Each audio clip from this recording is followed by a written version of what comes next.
Naaalala niyo pa ba ito? My father is a policeman! I don't care!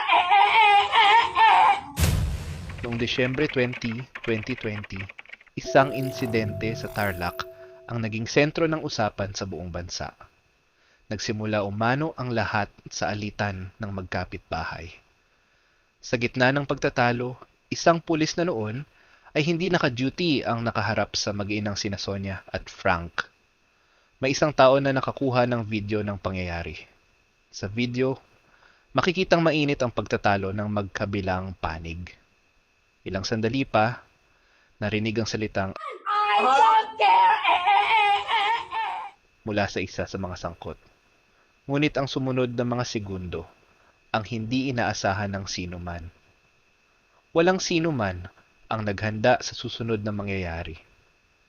Sa mismong harapan ng kanyang anak, itinutok ng pulis ang kanyang armas sa mag-ina at ginamit ito na nagresulta sa pagbawi ng kanilang mga buhay.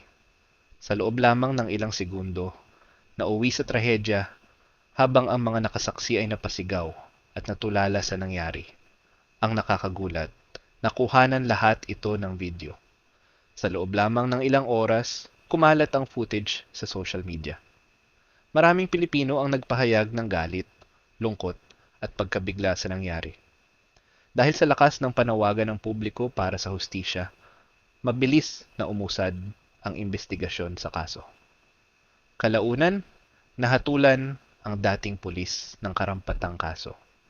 Hanggang ngayon, isa pa rin ito sa mga kasong madalas balikan kapag pinag-uusapan ang paggamit ng kapangyarihan, pananagutan at hustisya sa Pilipinas. Marami ang nagsasabing hindi na nila makakalimutan ang video na yon. Isang insidenteng nagsimula sa pagtatalo, ngunit nagtapos sa isang trahedyang nag-iwan ng malalim na marka sa isipan ng mga Pilipino. Naaalala mo pa ba ang kasong ito? Sa tingin mo, sapat ba ang naging hatol para sa nangyari? I-comment mo ang iyong opinion sa ibaba. Salamat sa pagtambay hanggang dulo. Kung gusto nyo pa ng mga ganitong content, pumunta lang kayo sa aming page dahil marami pa kaming videos doon na naghihintay sa inyo. Huwag kalimutang mag-follow para laging updated. See you sa susunod nating video.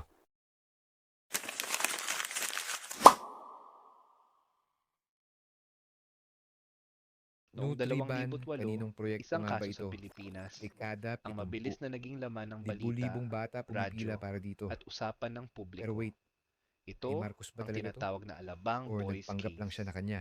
Tatlong Alam ng lahat kabataan to. mula sa Alabang ang Nutriban, inaresto ng mga ilaw, awtoridad libre. dahil sa kasong may